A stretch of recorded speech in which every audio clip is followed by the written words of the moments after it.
guys, Amber with Prairie Angel Crafts here, and today I am going to be showing you how to make this reverse canvas. So first thing we're going to do is grab our X-Acto knife. I am using a just plain canvas that I picked up from Michaels, and you're just going to run your X-Acto knife around the edge of the canvas on the outside of the staples. And we will repeat this step until we go all the way around the canvas so we can get that canvas off of the wood. You may need to go over your corner pieces because some of the canvas can get stuck to those corners. And then you're just going to separate your canvas from your frame. And then this is your canvas piece. You just go ahead and set that aside.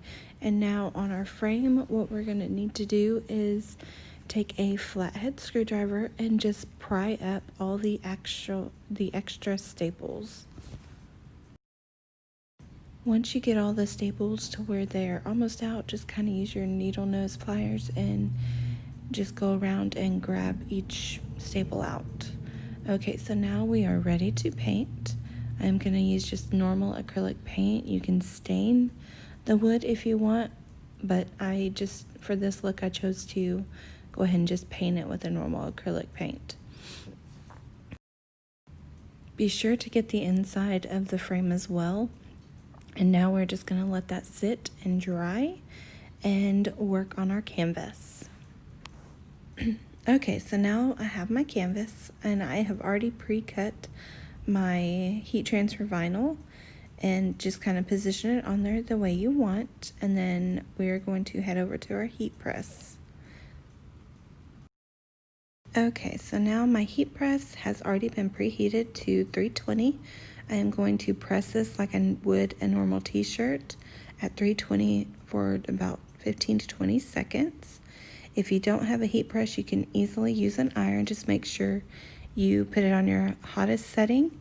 Do not use a steam feature, and then make sure you put a lot of pressure.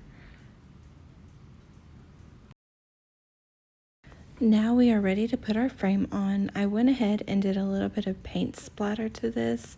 I forgot to hit record, so I do apologize. Just take your paintbrush and kind of splatter the paint on in anywhere you want. So now I am just positioning my frame onto my canvas where I want it, and then I'll kind of grab the top so that way it doesn't move and flip it over. And then I am just going to use my staple gun and staple the canvas onto the frame itself.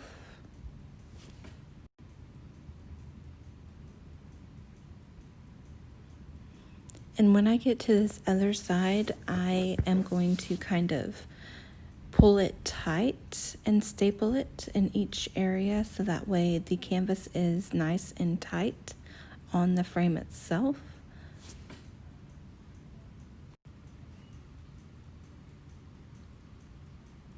And then I'm just going to repeat this step over and over all around the canvas until I get the canvas stapled all the way onto the frame.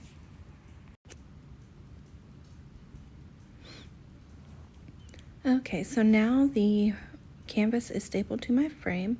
Now I'm just going to take that same X-Acto knife that I was using earlier and just trim up around the frame so that way none of the canvas is hanging over. If you're going to hang it, this is a step where you would go ahead and put your hanging brackets on. I am not, so I'm not going to. But this is the finished product. I hope you guys liked this video. Again, this is a do-it-yourself reverse canvas, and I hope to see you guys next time. Bye.